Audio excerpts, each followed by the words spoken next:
Bom dia, meus irmãos, que a graça do nosso Deus nos alcance em mais esta manhã que Ele nos concede para que juntos possamos dar continuidade ao estudo de Sua palavra. Nesse instante, eu gostaria de convidar a pessoa que está responsável para nos apresentar diante de Deus em oração e, por fim, retomarmos o texto de Mateus, capítulo 5, a partir agora do versículo 33 ao 37. Bom dia a todos, oremos. Obrigado, Senhor, por mais uma noite que o Senhor nos concedeu. Obrigado por tudo que o Senhor tem feito na minha vida e na vida de cada um. Perdoe nossas falhas, nossos pecados. Obrigado pela nossa vida, pela nossa saúde. Obrigado por mais um ano que finalizou, por mais um ano que está se iniciando. Que o Senhor possa nos abençoar por toda a nossa vida. Abençoe o pastor José Cícero, a sua família, o seu ministério. Que o Senhor possa instruí-lo cada vez mais no teu santo caminho para ensinar a tua santa palavra. Amém. Que o teu santo e bom Espírito Santo se faça presente nesse momento, Amém. que venha falar ao nosso coração. Que ele não fale de si mesmo, mas que fale cheio do nosso amigo Espírito Santo. Amém. Que eu possa abençoar todos aqueles que estão enfermos no leito dos hospitais, com essa Covid-19 e com essas epidemias que estão acontecendo no Brasil e no mundo. Que o Senhor possa curar cada um deles com a sua santa mão poderosa. Amém. Que o Senhor também nos proteja, a cada um de nós, nossos familiares, para que não possamos pegar essa doença que é terrível. Amém, Senhor. Que o Senhor abençoe o nosso dia, leve para o nosso trabalho na tua santa paz e nos traga para os nossos lares também na tua santa paz. Amém. Senhor, perdoe nossas falhas, nossos pecados. Nós te agradecemos por tudo, em nome de Jesus. Amém. Amém, Senhor. Amém. Muito bem, meus irmãos, essa nova sessão, dentro do contexto do Sermão do Monte, a partir do versículo 33 ao 37, nós temos as seguintes, então, informações que Jesus aqui as apresenta, requerendo um comportamento que seja condigno com aquilo que, de fato, deveria ser o jornadear, o dia a dia de cada um de nós, que nos submetemos a aceitá-lo como nosso Salvador, mas também como Senhor de nossa vida. Então, essa sessão, essa perícope, que vai do versículo 33 ao 37, eu nomino esta perícope, portanto, de integridade. Na verdade, essa é uma sessão onde o Senhor vai nos reclamar nosso comportamento no que diz respeito ao nosso semelhante e no que diz respeito ao nosso próprio Deus. Era comum entre os judeus o mandamento, portanto, que requer, que é o terceiro mandamento, não tomar, portanto, o nome do Senhor teu Deus em vão. E, nesse aspecto, os judeus eram exímios, seguidores deste mandamento. Porém, no entorno do mandamento, eles criaram uma série de outras, então, regras e normas que eles podiam usar da maneira que bem entendiam. E, às vezes, nessa compostura, simplesmente desbloqueavam qualquer posição que eles tinham tomado, com o objetivo de se verem livres dos compromissos assumidos. E esta situação, portanto, ela é reclamada aqui por Cristo, para deixar claro que os cristãos não devemos ser pessoas sem palavras, numa compostura de que alguém diz uma coisa e depois te encontra mentiroso. Neste ponto, esta não é a característica dos santos. Aliás, Apocalipse, capítulo 14, evidencia de maneira muito franca a compostura exatamente destes que são considerados ali os 144 mil. Não havia mentira em sua boca, o que implica dizer que eram pessoas que, de fato, e que são pessoas lá. No contexto de Apocalipse, o que eu estou querendo dizer é isto, eram pessoas que ali, então, reclamada melhor por João, tem uma compostura invejável. E esta é a razão por que seguem o Cordeiro aonde quer que ele vá. Por isso que esta ideia de sempre vencer com base na mentira, na falsidade, numa palavra que você, portanto, diz algo e usa o nome de Deus para legitimar o que você está dizendo, o cristão não precisamos fazê-lo, porque a palavra de quem, portanto, é cristão é conforme o que se disse. Você não é obrigado a assumir nenhuma responsabilidade com o teu semelhante, mas se assumir, seja fiel ao Senhor teu Deus. E aí você tem uma série de episódios na Bíblia que corroboram a mesma verdade aqui exposta. Vou reclamar apenas um momento aqui. Você se lembra da situação singular de José, diante, então, da infiel esposa de Potifar? Naquele instante, a resposta de José às investidas constantes, lá, eu diria, de sugestões de vida promíscua que a esposa do Potifar sugeria para José, a resposta do José foi muito direta, lá. Como poderia eu cometer tamanho pecado? Veja, contra teu esposo e contra meu Deus. O que implica dizer que na relação intrapessoal, nós temos de entender que a presença ou a ausência de alguém que nós nos submetemos a ela, a palavra tem de permanecer conforme o tipo, portanto, de compostura, de dignidade, de, então, integridade que nós nos colocamos como cristãos. Como é difícil, não é? Você trabalhar com alguém que você não confia. Ele diz uma coisa, mas ele quer dizer outra. Você nunca sabe exatamente o que ele pensa. Às vezes usa de subterfúgios para que você caia nos engodos que ele mesmo está lançando. Como nós podemos estarmos ajoelhados diante do Senhor, apelando para que nos santifique e nos purifique, quando os nossos negócios são feitos na base, então, da mentira? Então, como podemos imaginar que alguém que é pastor, né, vai vender um automóvel e aí ludibria um irmão, ludibria o próprio colega de ministério? Você acha que isso é normal? O indivíduo sai cantando vitória no seu grupesco que apoia, portanto, as suas decisões? Isso não é, portanto, compostura de quem, de fato, quer ir para o céu. Então, o texto ao qual estamos nos submetendo necessariamente passa por este viés da integridade. Uma pessoa íntegra é uma das características daquelas que os céus, portanto, aplaudem. Você se lembra, portanto, do fiel Jó, do próprio, então, Noé? Venha comigo, veja o que a Bíblia diz a respeito, portanto, do próprio Noé. Olha as expressões, né, como elas são aqui postas de maneira bastante, então, eu diria, justa. Gênesis capítulo 6, versículos, então, 8 e 9. Venha comigo. Mais perto da Bíblia, por favor. Observe. Porém, Noé achou graça diante do Senhor. Quem era Noé? Característica, portanto, aqui exteriorizada deste personagem, verso 9, eis a história de Noé. Noé era homem justo, íntegro, entre os seus companheiros, ou então os seus contemporâneos. Noé andava com Deus, ele era justo, íntegro e andava com Deus. Característica dos santos, de fato. Integridade a gente não compra na farmácia. Não tem como você ir para uma sessão com um psicólogo e ele te colocar em mãos, num papel, portanto, integridade. Essa é uma atribuição, ou um que a gente poderia dizer, um atributo singular do Espírito de Deus que implanta em nós. Então, amigo, vai vender, portanto, uma agulha, ou, portanto, teu imóvel, não minta. Não use, portanto, da arma que o diabo usa, porque a mentira descaracteriza aqueles que, então, estão se preparando para ir para o céu. O diabo sempre foi mentiroso, nunca se fixou na verdade, é isso que diz o Evangelho de João. Então, como podemos copiar o mesmo tipo de compostura? Quem está nos guiando, como o Espírito de Deus pode trabalhar em nós, se nós, então, queremos tirar vantagem na base, então, de ver o nosso semelhante sofrendo?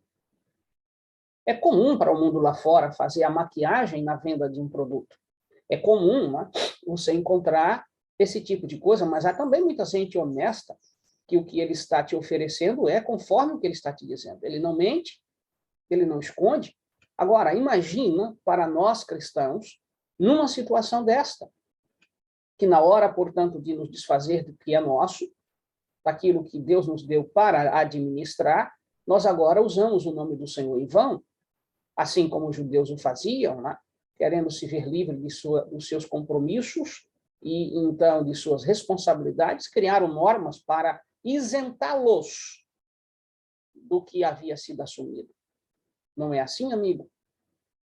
Não deveria ser, mesmo porque entre as leis, eu diria, da justiça, nós temos, então, situação que envolve isto, o perjurar, por exemplo, né? Perjúrio não é aceito, é uma atitude, portanto, contrária ao bem-fazer. Nós não podemos estar, por exemplo, mentindo em juízo. Falso testemunho em juízo é crime. Se você narra um fato que ele não foi conforme, de fato, o episódio, eu diria, ocorrido, você responde por isso. Agora, como nós podemos perder de vista esta compostura? Quantos irmãos nos agridem quando a gente vai saber das histórias e verificar que mentiram, que arrumaram esquemas para poder fazer valer o seu desejo? E aí Jesus, no texto aqui, apresenta, portanto, 4 níveis de coisas que não deveríamos fazer.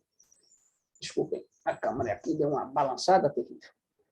Não devíamos, então, jurar pelo céu, não podemos jurar pela terra, não podemos jurar, então, por Jerusalém, e, por fim, ele diz que nós não devemos jurar, então, pela nossa própria cabeça. E por quê?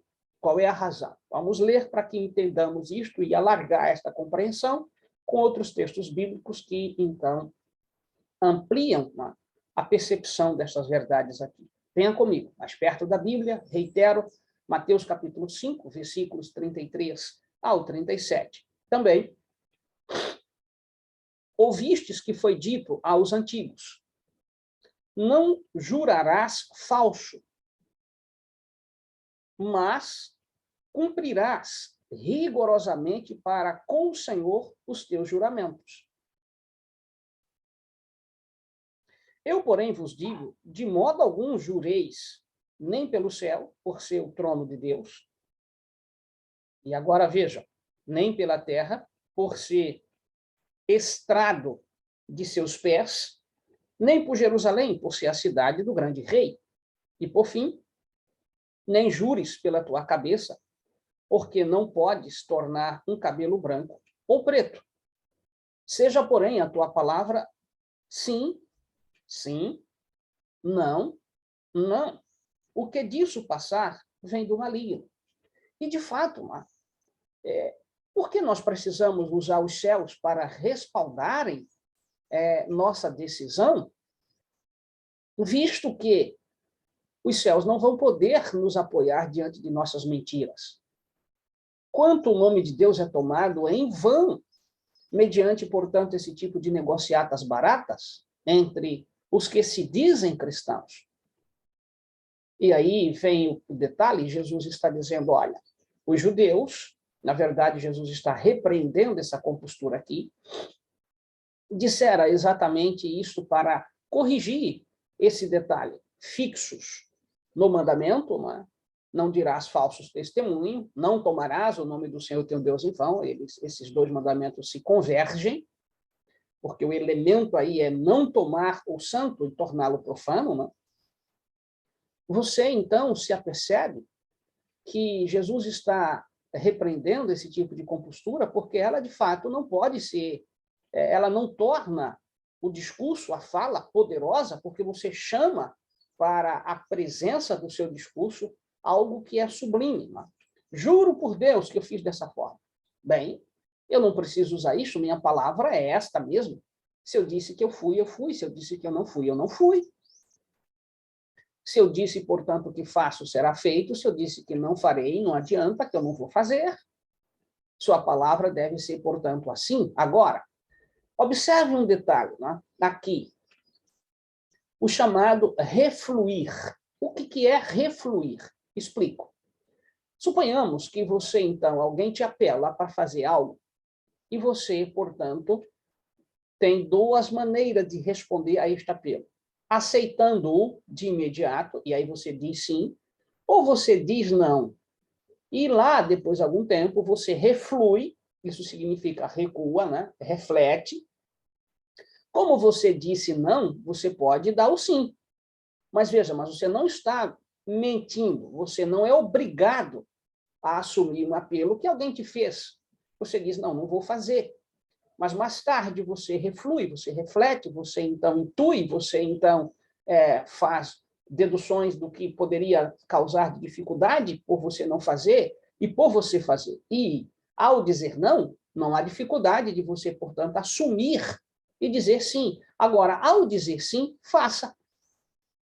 Porque o não, na verdade, é uma resposta, e assim também como o sim o é, mas é uma resposta, portanto, que bloqueia de imediato qualquer oportunidade, de imediato. Mas isso você está livre para depois, então, tomar uma posição. Mas isso nada tem a ver em negar informações. Observem, alguém chega para você e diz assim, e aí, aquele produto que você tem para vender, ele realmente serve para isso daí? Você, então, se dizer sim, você está assumindo uma verdade sobre o produto. O detalhe é que você sabe que o produto não tem esta característica para esse tipo de coisa. E aí você disse sim, portanto, aí, a partir daí você torna-se mentiroso, porque você não tem como agora, no sim, recuar para dizer não. Mas o não, você tem como recuar para dizer sim. Observe o mesmo episódio. Esse produto serve para esse tipo de coisa? Não, não serve. E aí vem o detalhe, a pessoa, portanto, está consciente que aquilo não serve. Mas passam-se, portanto, dias e o produto é melhorado. E, de repente, portanto, você diz, olha, tu te lembras daquele produto que eu disse que não servia? Pois bem, eu descobri que, na verdade, ele serve, porque eu não tinha todas as informações. Então, isso não é mentir, isso não é falsear. Agora, falsear é você dizer que serve, você descobre que não serve e não corrige sua posição. Isso é falsear. Isso é exatamente o ato ao que Jesus está aqui corrigindo. Então, compostura de um cristão não pode ser desta forma. Teu patrão te procura. E você realizou aquele relatório que eu pedi? Sim, patrão, eu só não tive tempo de lhe entregar. Mas você não fez, de fato. Você vai fazer tudo agora para poder exatamente entregar. Então, não minta. Seja direto, seja verdadeiro, porque a verdade, embora ela possa, de alguma forma, desequilibrar pessoas que não costumam ser verdadeiras, nós precisamos entender que, como cristãos, nós devemos ser tais como Noé, pessoas que andamos com Deus, que sejam íntegras e justas. Então, aqui, Cristo está reclamando a mesma verdade, que era caso, portanto, do próprio, então, Jó, homem íntegro, que se desviava do mal, que andava com Deus. Quando vamos para Apocalipse 14, o texto que eu fiz referência, observa quais são as características daqueles que vão aos céus. Apocalipse 14, versículo, então, 1 em diante, olhei e eis o Cordeiro em pé sobre o monte Sião, e com ele 144.000, tendo na fronte escrito o seu nome e o nome de seu pai. Ouvi uma voz do céu como voz de muitas águas, como voz de grande trovão. Também a voz que ouvi era como de arpista quando tangem sua harpa.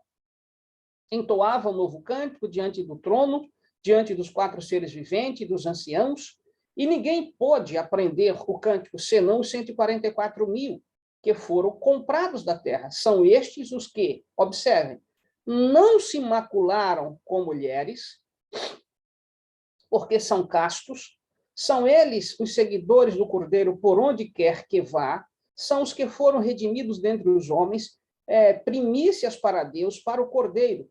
E aí, vejam, e não se achou mentira na sua boca. Por quê? Porque não se achou. Não tem mácula, não tem manchas. São pessoas, portanto, que, de fato, você pode, como a gente usa na linguagem comum, entregar ouro em pó. E não vai faltar, portanto, talvez ali uma migalha, né, do ouro. Ele é fiel. Esse tipo de coisa, quantas vezes, né, A gente precisa, dentro de uma comissão de igreja, de líderes que realmente sejam confiáveis, e a gente não encontra, diversas e diversas vezes, discursos políticos, interesseiros para a defesa do seu grupesco, das pessoas que querem defender, sabendo que a pessoa não tem as condições nem as qualidades para lá estar, e você se apercebe que estão mentindo. E a única maneira de você, como líder, ajudar essas pessoas a compreenderem que não é assim que agimos como cristãos, é orar por elas, porque elas estão tão integradas à mentira que a verdade lhes corrói a mente, a ponto de elas se sentirem agredidas. E aí sobem no seu sapato, né? Querem gritar com você, querem usar do poder que têm, vão montando os esquemas para tentar te derrubar, em razão de que não suportam a doutrina da verdade, não são íntegras. E isto é uma dificuldade tremenda para muita gente, inclusive entre o meio, portanto, da psicologia. Muitos tomam essa situação, a psiquiatria igualmente, como que uma doença. Né? As pessoas não conseguem ser verdadeiras. Quando lhes profere a mentira, lhes profere o que lhe é próprio. E a verdade, para elas, agride. Então, nós precisamos estar conscientes disto, amigos e irmãos, que integridade é o que, de fato, Jesus está reclamando aqui. Então, eu quero fazer-te uma outra pergunta. Quando Paulo, então, aqui, Colossenses, vamos aqui, Colossenses capítulo 4, venha comigo, né? Mais perto da Bíblia, Colossenses capítulo 4. Veja o que Paulo registra nesta verdade singular. 4, verso 6. E a pergunta surgirá formulada a partir da leitura. A vossa palavra seja sempre agradável, temperada com sal, para saberdes como deveis responder a cada um. O que é o sal? Nós já estudamos, né? A tua palavra seja sempre agradável. Sabe, o que aqui está nesta característica particular, temperada com sal, em outras palavras, a vida de um cristão não pode ser insossa, sem sabor. É bom falar com gente íntegra, inteligente, mas, acima de tudo, fiel, que ele sabe o que ele está dizendo e você sabe que o que ele está dizendo. Os céus podem aprovar, mas ele não precisa usar os céus, a terra, Jerusalém, a grande cidade, nossa própria cabeça. Nós não podemos, nem necessitamos usar, porque a palavra daquela pessoa é o que ela está dizendo. E isso independe de ser adventista do sétimo dia. Isso tem a ver com compostura. Eu tive um pai que já dorme, né? Que assim me educou. Pobreza nunca foi para nós sinônimo, portanto, de a falta de integridade. Então, papai sempre corrigia dentro de casa desta forma: filho, 2 palavras, mas que as 2 palavras sejam verdadeiras, para que você não perca a confiança nossa. Foste a tal lugar? Fui, papai. Não foste? Não fui. E aí vem as perguntas: e por que não foi? Você pode explicar. Mas olha só a compostura. A desgraça é dizer que foste, não estiveste lá e vais explicar mentindo. E aí vem cada passo que tu dás nesta direção, você vai ter de arregimentar para junto dessa mentira coisas que são verdadeiras. Só que essas coisas verdadeiras não tornam a mentira verdadeira. É isso que Jesus está dizendo. Os céus não podem aprovar a mentira que tu levantaste. Eu juro pelo amor de Deus. Isso é uma blasfêmia, se você mente e usa o nome de Deus numa situação desta. Não, eu fiz isto com todo o meu empenho, e é assim que eu estou dizendo: olha, pode ter convicção que um anjo estando presente aqui, não, ele não vai estar, porque ele não vai aprovar a tua decisão mentirosa. Então, cuidado, mas muito cuidado, em não viver uma mentira reclamando os céus, a terra, anjos, o Senhor, para corroborar aquilo que ele não poderá corroborar. Por isso, o apelo a você nesta manhã, meu querido amigo e irmão, é que a graça poderosa do Senhor Jesus te alcance para que você aprenda, inclusive, a respeitar pai e mãe. E um dos respeitos aqui integrado ao mandamento, né, honrar pai e mãe, é exatamente isso. Fale aquilo que realmente você fez. Isso que eu aprendi com meu pai, minha mãe, passei para exatamente os meus filhos. Então, não há esse tipo de desconfiança, não, de entregar o cartão de crédito para o filho e ele dizer, olha, pai, eu tirei tanto, e depois você descobrir que ele tirou tanto mais ou alguma coisa.